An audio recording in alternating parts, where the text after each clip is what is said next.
Preparations began early on our hunt in eastern Ontario with Dave Roy and St. Lawrence Outfitters.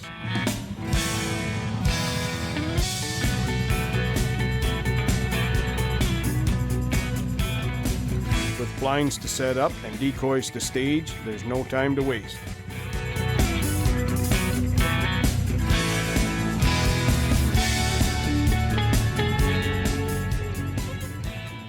Okay guys, we're set up. We're all getting ready to go into the blind here. We're hunting today with St. Lawrence Outfitters with Dave Roy, and we have our special guest Tim Binch. He's here from the DU Canada. As anybody knows that's watched the shows that I've done in the past or this show, I am not a waterfowler. So this is my indoctrination into the world of waterfowl hunting. We're doing a beautiful, we got a beautiful setup here with all the decoys. We got decoys as far as the eye can see, and I'm sure that Dave has had this scouted out for some time. I'm really anxious to get started in this, and the guys are going to give me a bit of an education as we go. So join us, and we'll see if we can put some geese on the ground for you.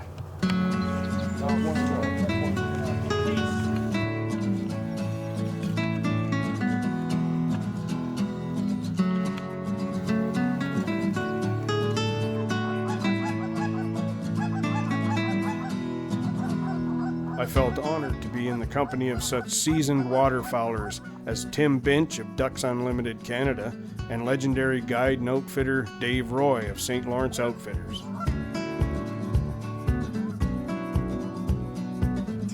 I know that guy. Big old One lone goose. I know that guy. And he'd come around, circle around 4 or 5 times. He wouldn't come in. He just, just wouldn't quite commit.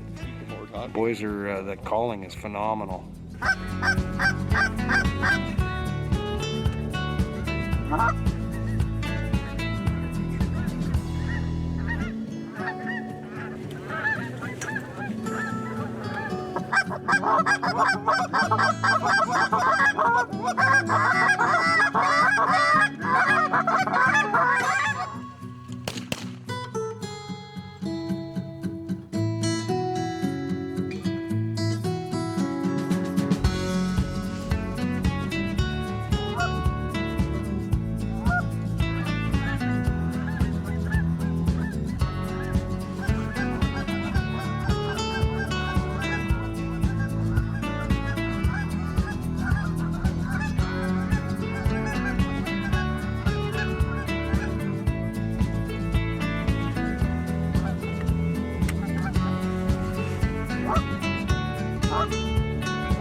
Closed captioning in today's episode is brought to you by Canuck.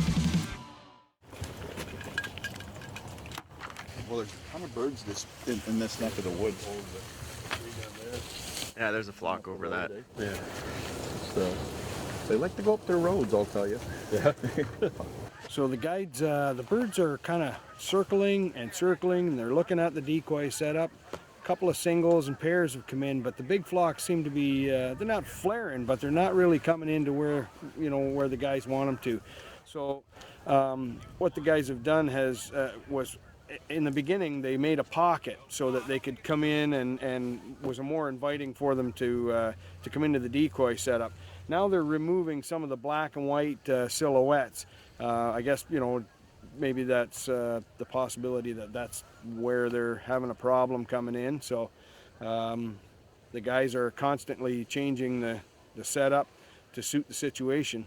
So that's where experience and expertise comes in, something I don't have. So I'm interested to see how they're doing this and what effect it has on the geese when they're coming in. Stick with us and we'll see if we can get this set up properly and get these geese coming in and decoying into the setup.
sun's glaring right in my eyeballs here now.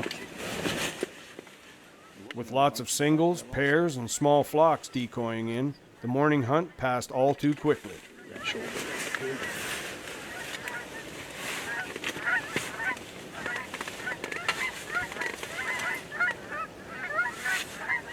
my birds right there, boys.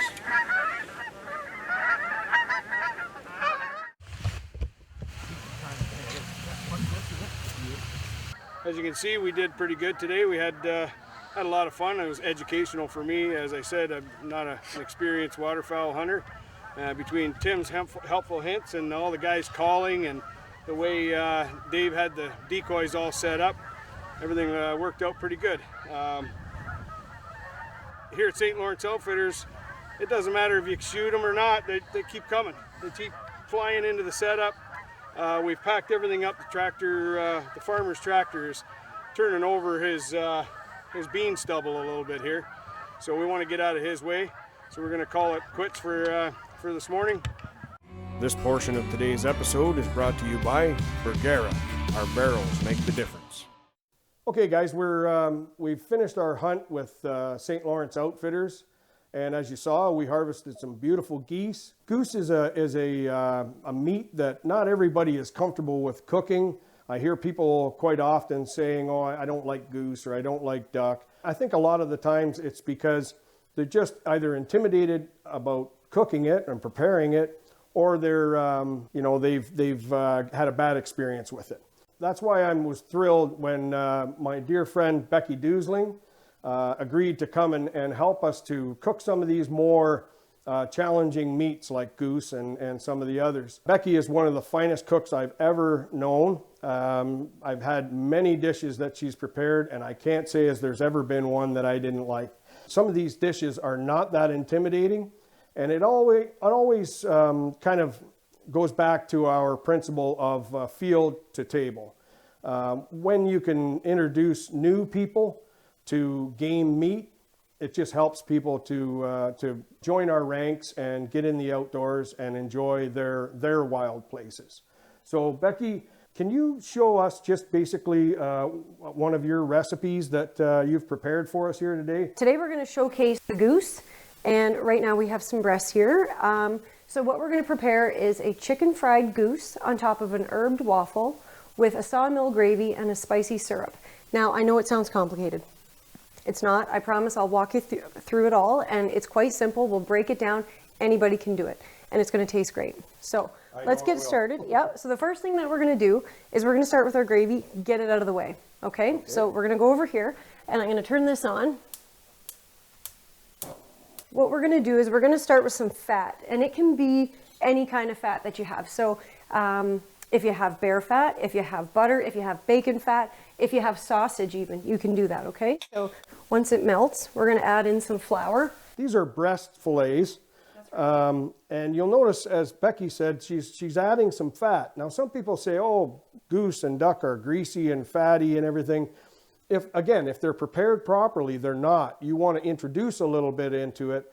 You've got breast fillets here. You can see that there's almost no fat on them. They're very lean.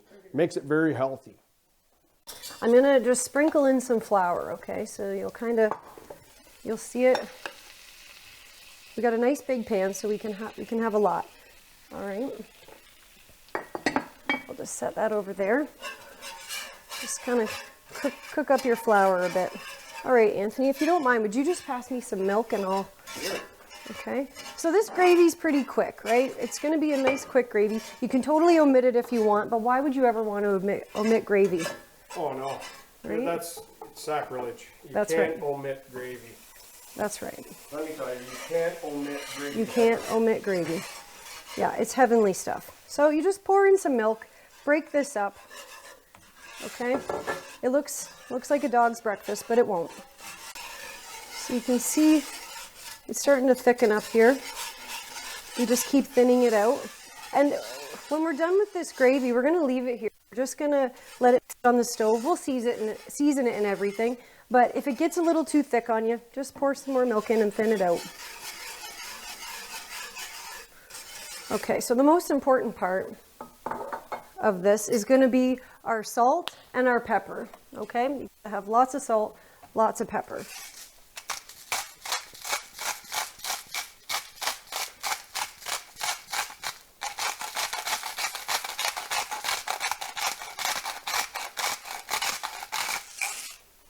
We'll turn it down.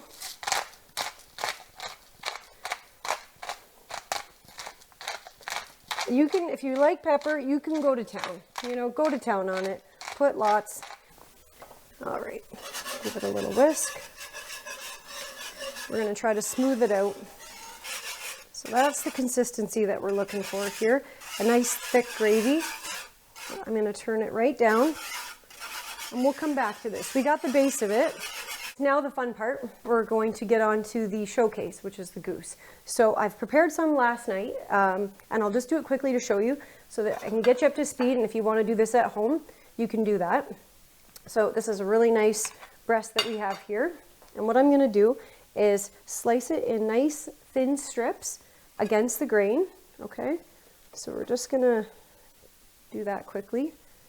So Becky, we were talking the other day, and Becky made an excellent point about some people trying to either disguise the flavor of game or, you know, they want to try and take out that quote-unquote gamey flavor. Mm-hmm. Yeah, we don't really want to do that. We're not going to hide this goose. We're going to really push it forward so that you know what you're eating. And, you know, historically, that's what we did, right? We turned it into ground meat. We turned it into sausage. No, we're going to enjoy the flavor and really showcase it, I think.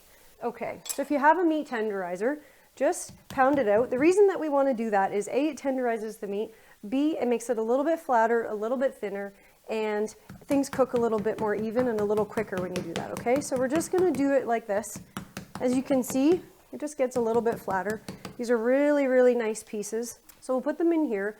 And what we do after that, just to kind of let it sit overnight, is we soak it in milk and a little bit of hot sauce. That's what I do. Now, if you're afraid of hot sauce, don't be, because it doesn't come out. It doesn't come out strong. The milk will make it more mild. Yeah, it definitely mellows it out. And yeah, after you do your hot sauce and your milk, just throw it in the fridge. Let it sit there overnight. So, with the magic of TV, we're ready to go. We did this last night, so I'll just get this out of the way.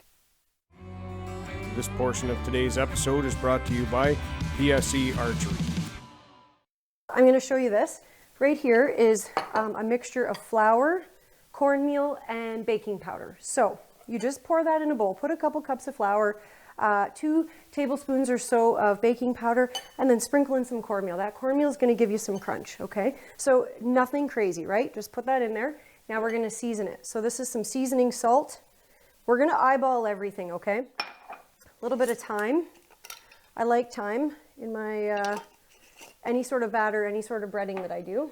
This is a little bit of onion powder. This is garlic powder, just straight up granular garlic. This is my favorite. This is Cajun spice. I just like to add a little kick to everything. Yep. Now, I know you're probably thinking hot sauce and Cajun spice, but don't be nervous. It's not going to be too crazy. Everybody can handle it. And then, of course, we don't forget about our pepper and our salt. I'm just adding a little bit more, and I'll show you why in a second. So, yeah, you just mix it. But when I'm done, I want to see flecks in there. I want to see it look like it has something to it. I've got our oil heating up over here. I might just have to turn that up a bit. We'll see if it's hot. And we'll start the frying process. So we're just gonna take these strips like this. This has been in the, it looks terrible, but it isn't, I promise. Flip it over a couple of times. You know, really get the coating in there, the breading. All right, so we're getting it kind of coated. So we just want to make sure that our oil is hot enough, because if you don't put the goose in when it's hot, all that fat will just, or all the oil will just absorb into the breading and it'll just make it greasy. So I have a little bit of water on my finger, and that just lets us know that it's ready. The most important thing when you fry is to not overcrowd your pan, okay? So we're ready. Just gonna lay that in nicely. That's beautiful. And this is just a regular vegetable oil, okay? You don't have to go crazy. That looks really good. Yeah, so you're just gonna kind of gauge it. The smell is amazing. Yeah, and I think because they're nice and thin, they're gonna cook up really quick. Like that's beautiful, right? Beautiful. Yeah, you can't beat it. So just keep an eye. Okay, folks, you're getting it nice and brown, you're getting it golden, and then we're gonna put it on this so that the grease can drip through, and we'll pop it in the oven to keep it hot. Okay, so we're just gonna put them up here. See all that grease dripping through there?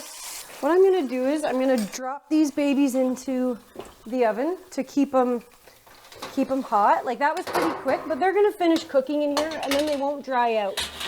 All right, so we've got our last two steps. We had our gravy going and our goose was fried. It's now in the oven, staying warm, and we're on to the waffle. So this waffle mix is just your basic waffle mix. It's the flour, the baking powder, and a little bit of sugar, a little bit of milk, a little bit of eggs. So you can use any recipe that you like for it. Okay, so here's where it gets good because I want it to be a little bit savory. So I've chopped up some green onions here. So you can kind of just sprinkle them in. It's a bit of a departure from your regular breakfast waffle. That's obviously. right. A little bit more savory. And then this is just some grated cheddar cheese. And I'm just gonna sprinkle some of that in. So this is my take on fried chicken and waffles. So it's fried goose and waffles instead. Okay, so we got that mixed up. I'm just gonna give our waffle maker there. It's ready. She's ready to, and I'm just gonna give it a spray and put the waffles in. Awesome. So we're gonna make up our spicy syrup.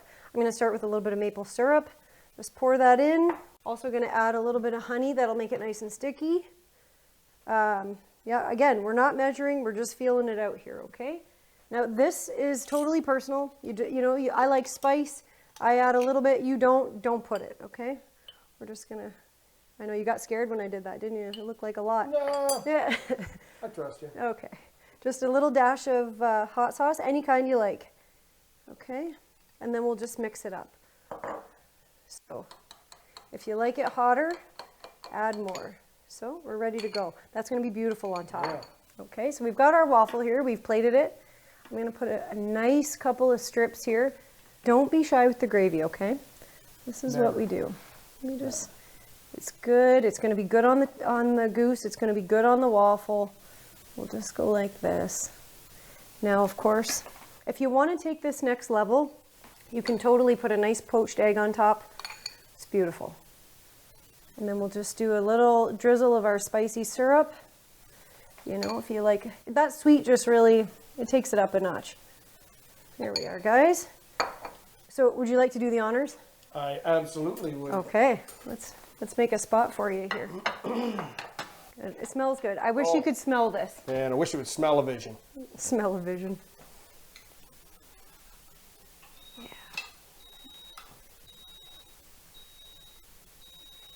Some of that. Yep, get it all in there.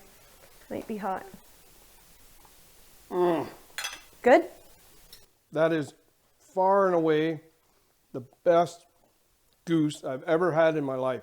As I said in the beginning of the segment, it's all about how you prepare it. We're not disguising it as anything. You really do taste the goose, but it's sweet and savory. Fantastic. Thank you very much to Becky Duesling for sharing one of her fantastic recipes with us. Join us next week for more exciting hunting action on Line of Sight.